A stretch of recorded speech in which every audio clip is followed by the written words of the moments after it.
we both A museum King Tut. buried with a donkey. 1978 wasn't just a year. It was a disco-drenched fever dream. Radios buzzed with funky bass lines, neon lights pulsed to the beat, and even TV jingles found their way onto the charts. Maybe an everlasting love will do. Some songs from that year were everywhere. Weddings, dance floors, movie soundtracks. But what happened after the party ended? Who were the voices behind those glittering hits?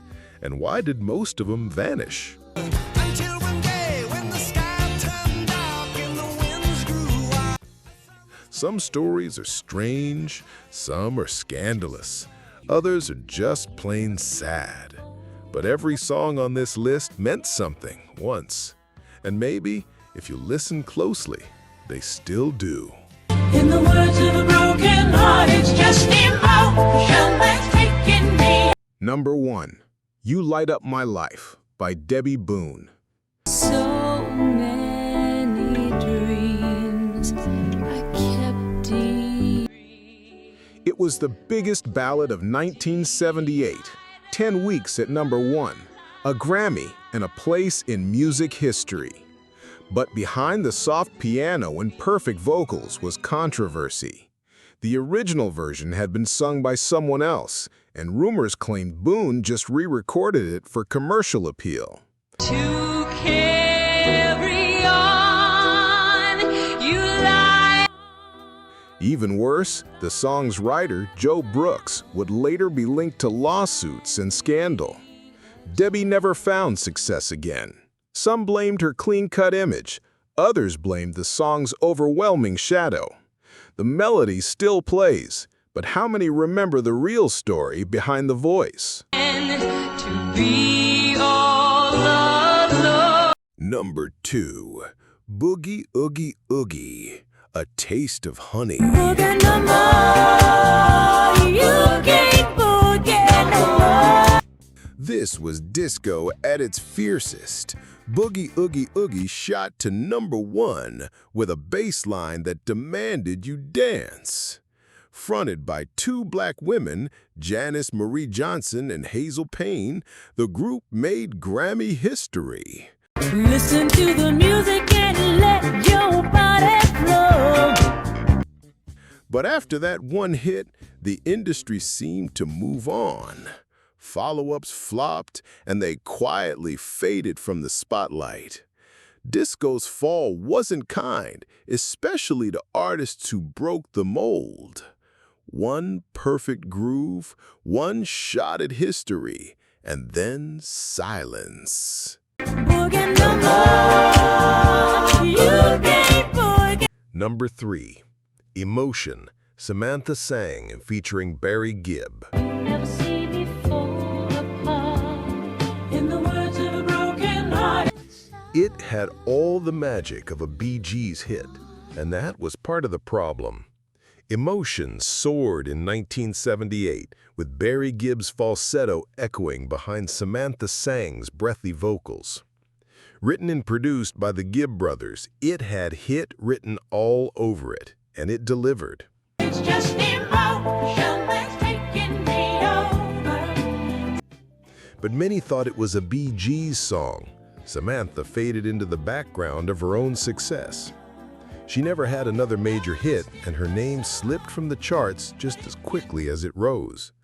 The song still stirs something, but do you remember who sang it? Nobody left in this world to hold me tight. Number 4. Hot Child in the City by Nick Gilder. No one knows who she is or what her name is. At first, it sounded like a glam rock anthem with a provocative edge. But Hot Child in the City was inspired by something darker, underage sex work on the streets of Los Angeles. Nick Gilder meant it as a warning. Radio heard a hit.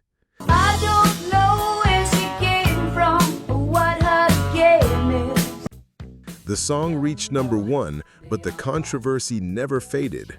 Some stations banned it, others misunderstood it completely. Gilder never scored another major hit in the U.S. It's a strange legacy, a chart topper that walked the line between social commentary and scandal. Would it even be allowed on air today? Come on down to my place, baby. Number 5. Thunder Island by Jay Ferguson. You wrote the storm out there on Thunder Island. It opened with ocean waves and a breezy guitar riff, pure summer magic. Thunder Island felt like a beach movie compressed into 3 minutes, and it gave Jay Ferguson his biggest hit. Windy in the summer, and we shared the hours without number. It peaked in the top 10, played endlessly on FM radio, and became a soft rock staple.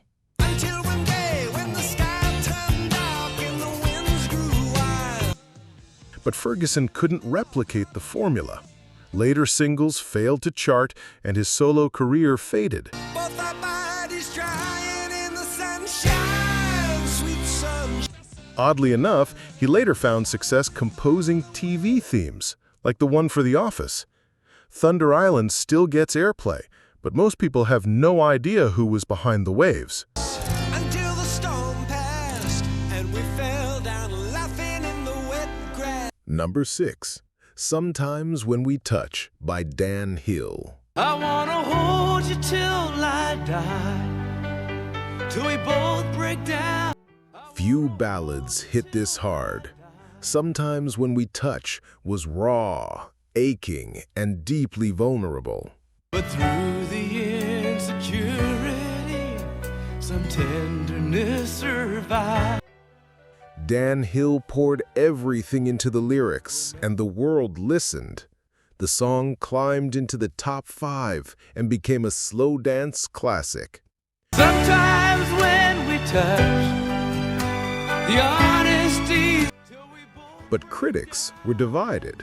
Some found it moving, others mocked it as overly dramatic. Romance and all its strategy leaves me battling with. Hill never had another major hit.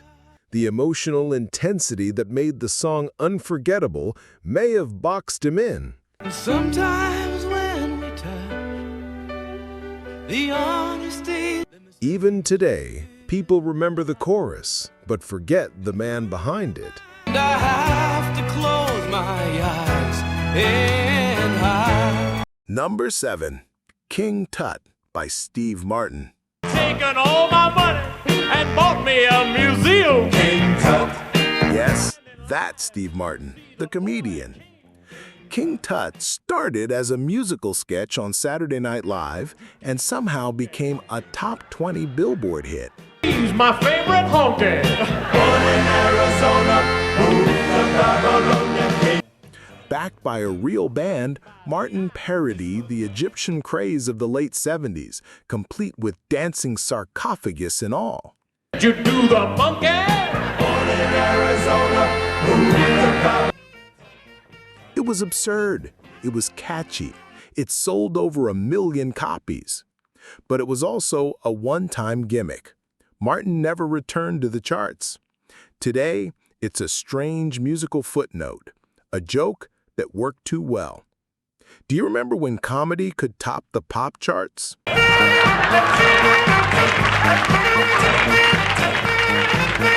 Number 8. An Everlasting Love by Andy Gibb. If it's the pleasure of taking my heart that you need, then it only makes. He had the looks, the charm, and the Bee Gees bloodline. Andy Gibb, the youngest of the Gibb brothers, seemed unstoppable when An Everlasting Love hit the charts in 1978. Written by Barry Gibb, the song was lush, romantic, and a top 5 hit. Watching you crying game, you were the heaven. But fame came too fast. By the early 80s, Andy was battling addiction, anxiety, and the pressure of living in his brother's shadow. He never fully recovered, personally or musically. The love may have been everlasting, But the spotlight wasn't. Maybe an everlasting love can try. Number 9. Thank You for Being a Friend, Andrew Gold. Well, you would see the biggest gift would be for me and the car. You've heard it, even if you didn't know the name. Andrew Gold's soft pop tune charted modestly in 1978, but its true fame came years later as the theme song for the Golden Girls. That version was re-recorded by another singer, leaving Gold mostly forgotten by the time the show became iconic. Dash would say thank you for being a friend. Despite his talent as a songwriter and producer, he never had another major solo hit. The song lived on. He didn't. Sometimes, a melody finds immortality, even if its creator slips into the background. Let me tell you about a friend. I wanna thank you for being a Number 10. The Groove Line by Heatwave.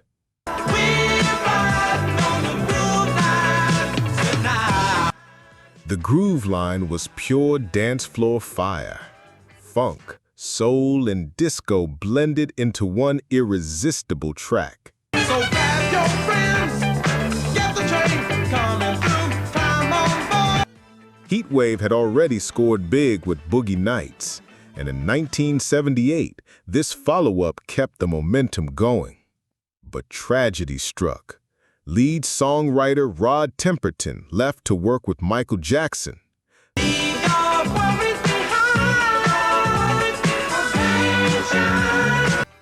Then co-founder Johnny Wilder Jr. was paralyzed in a car crash. The band's rhythm stayed strong, but the heart behind it never fully recovered. The Groove Line still plays at parties, but behind the beat is a story few ever hear. Some of these songs made us laugh, others made us cry, and some slipped into our lives so quietly we didn't notice when they were gone. But every track held a moment, a dance, a drive, a day you still remember. 1978 wasn't just about disco balls and glitter. It was about the voices that rose fast, burned bright, and faded before we knew their names. So now we ask you, which of these forgotten hits still lives in your memory? And which ones did we miss? Tell us in the comments, and don't forget to subscribe for more music stories hiding just beneath the surface.